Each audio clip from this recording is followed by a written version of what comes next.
Hi, this is Tim of the 1916 Company at Watches and Wonders 2025. I'm here with Xavier, CEO of Czapek. This is the 10th anniversary of the brand, 180 years since the original company. We've got new launches in the Antarctique and Promenade collections. Let's start with the big picture, and the big picture is the big release. Antarctique Tourbillon. How did you get here? An interesting path that was not a direct line. We were thinking that the evolution of the Antarctic was toward unusual complications, not very often done or never done. And actually all the people here last year were telling us, what's next? And they were all pushing toward classic complications. And instead of resisting, we've analyzed and we thought, okay, they want two things from us. They want us to demonstrate we are capable, okay?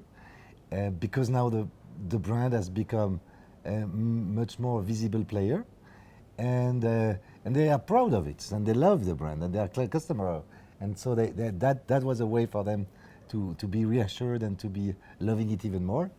And the second thing was, because the brand identity, personality is to take something existing and twist it, change it, tweak it, do a lot of things with it to make it new and fresh and modern.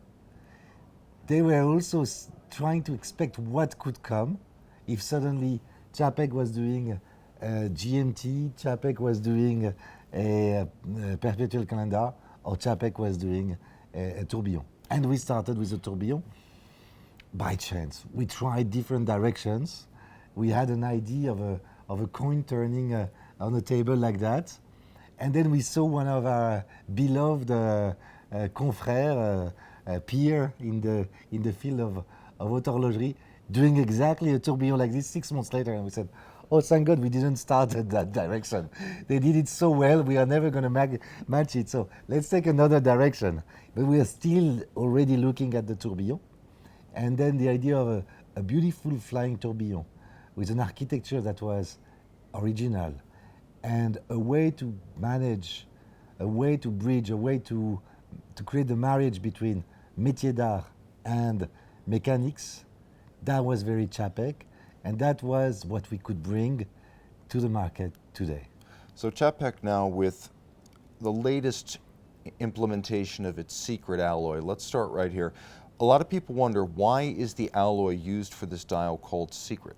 Alors, because nobody knows that this alloy, which has another name also. The real name of the alloy is not very sexy in itself. No, but it's a real beauty. It's mysterious though. It's like a recipe of a chef, and the chef didn't spend a minute giving it a good name. It's just a number. Yeah, okay, and I'm not going to disclose that number. We're going to keep this private. It's a number. So it's the alloy, and these are a serial of number. I was like, that's really stupid.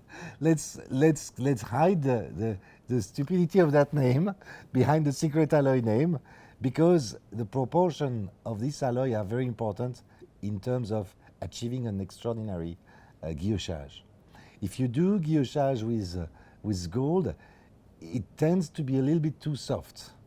What the secret alloy has is palladium and platinum with the gold and with the silver, and a few other metals. And this is a mix that is very resistant, that you can cut with the guillochage very well, very deep, very precisely. And at the same time, you can even create a shape if you want. So that's what we did with the Faubourg de Cracovie first dials. They were all bombé like that. With the Quai des Bergues, they were bombé. Yes. So this, we could only do that with the secret alloy. The gold would not have stand that kind of deformation in the dial. So if you want, it's a mix of being nice to cut, but not easy to cut, just easy enough to make a beautiful guillochage, and to be capable to be bent according to what we wanted to do. So now there have been some serious upgrades, or at least refinements to the watch that were not on the original model back in 2020. You've got a glass box sapphire, you've got the micro adjustments built into the clasp, there's a new clasp assembly, and a new trigger-based quick release for the bracelet. So just tell me a little bit about how you decided the time had come for all these features.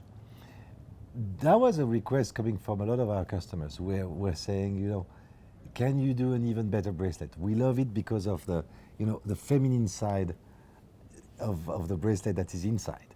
So there is, if you want, there is a masculine side outside that looks like a sword, and it's sharp on the top. It's not cutting, but it's very precise, and it follows exactly the line of the case. That's why there is no beveling here. It has to be exactly aligned with the line of the case, like this. I see. From one sharp edge into another. Exactly. Now the other thing, But not cutting. Oh no, not like that. Not a crudely sharp edge. It's invisible. It's a microscopic cut, a microscopic bevel, to not be cutting, but it's very precise, very neat, very clean. The inside, on the contrary, is rounded, to be like the body of a woman, very soft, and it goes on your wrists very nicely. Well, I see And what you mean, so it's not going to pinch your skin. That was the idea, exactly. And so it's an extremely comfortable bracelet, yet people wanted it to be more precise on the execution, less tolerances between each link, to make it very, very, very Swiss made. And that's where we went. So we needed to find the right persons to do that. We developed actually the relationship with two partners, one in Basse-Cour in Jura, the other one in Biel in the Bern canton, in Bienne. And each of them makes one bracelet. So there is one for the Antarctic S and one for the Antarctic here. And they will be switched during the summer. So over the summer, without any price change, we'll just switch the bracelets. So now I just want to make clear, because you're going to be looking at these in detail with our close shots, all these watches are prototypes right now. Some of them are incomplete, some of them don't feature the latest refinements. For example, we've got 2 versions and 2 generations of the bracelet quick release here. But by the time the Antarctique Tourbillon reaches the market, it is going to have all of these changes implemented.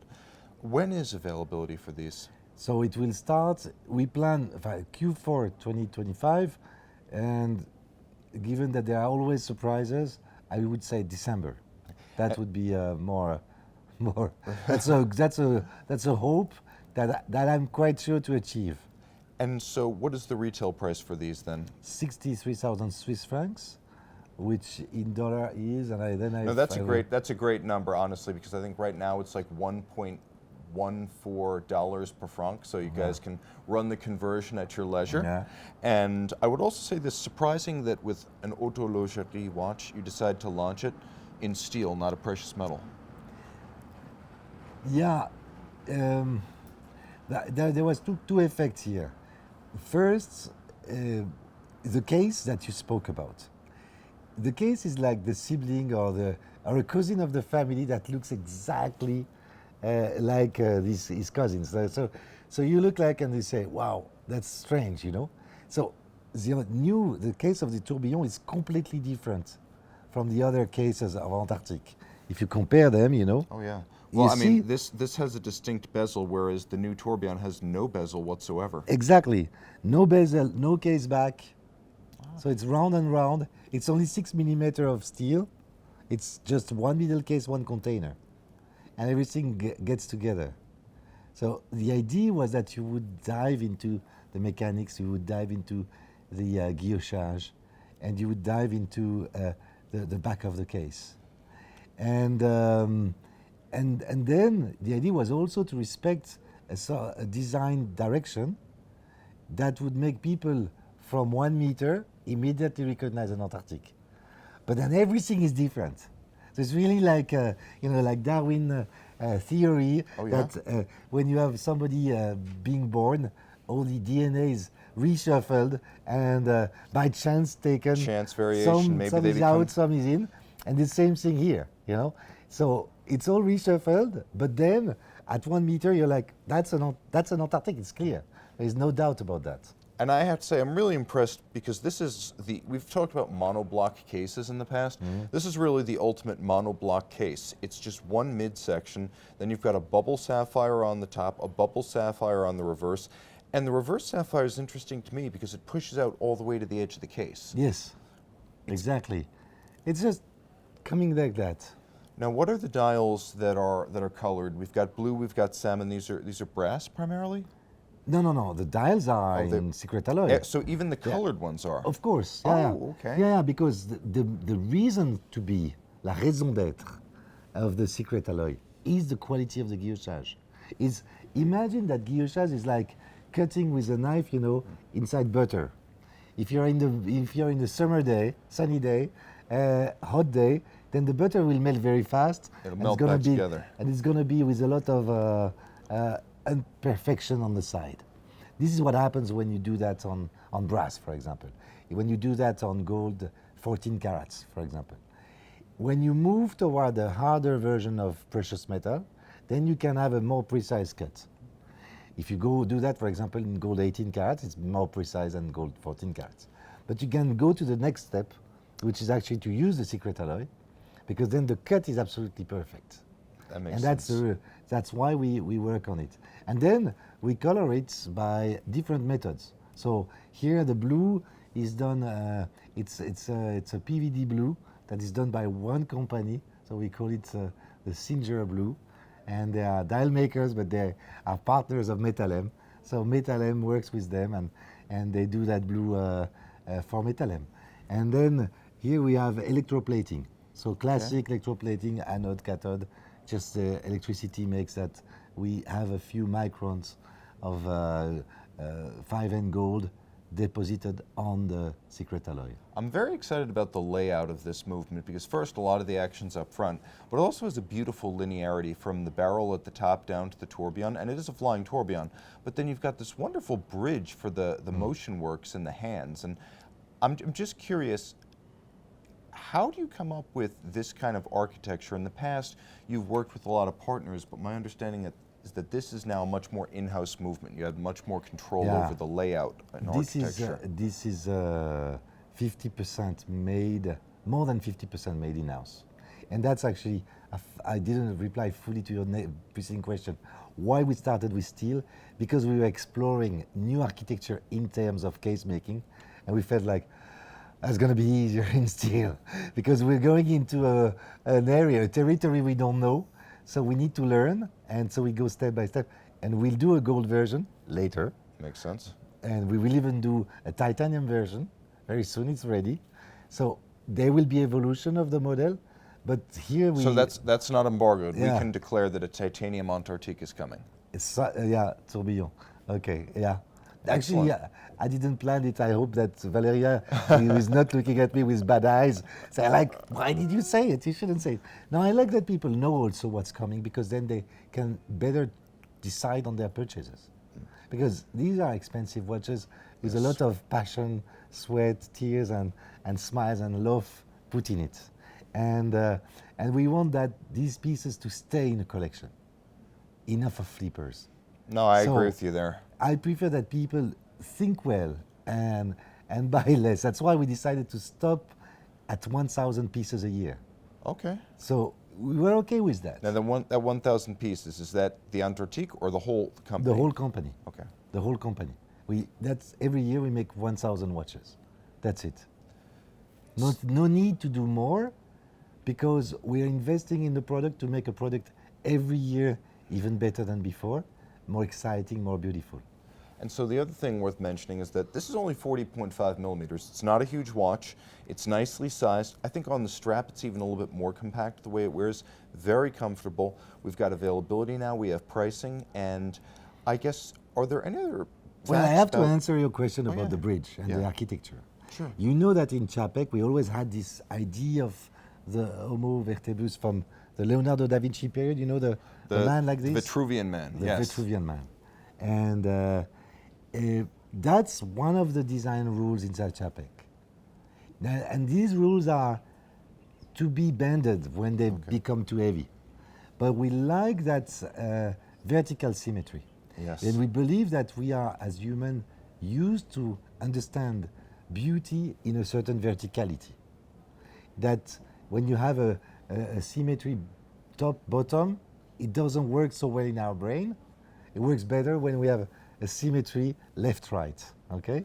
So we tend to create watches which are with this vertical symmetry. And then we wanted to really, play with mechanics and métier d'art. But you need a bridge. Yes. In watchmaking, you have a main plate and you have a bridge. There is no way to do other. You know, you need, if this is the wheel, you need to have the wheel, you know, being held between Something that, needs you to know? carry the pivot, yeah. So I cannot make an axis, but I would need a pinion. And anyway, so the bridge is needed there. And so Daniel came up with a bridge that was sort of a short bridge. This is Daniel Martinez? Yes, and a short bridge that was coming, you know, just from the middle of the dial to the center, and that was a bit odd. And we said, no, why not, you know, respecting the symmetry, going even further, and we have that bridge all across, and we will have one side that is not functional, except that a transversal bridge that has two positions is stronger. So we also thought about that tourbillon from the angle that it's a sport watch tourbillon. Yes. So if you drop it, you don't kill it. Okay.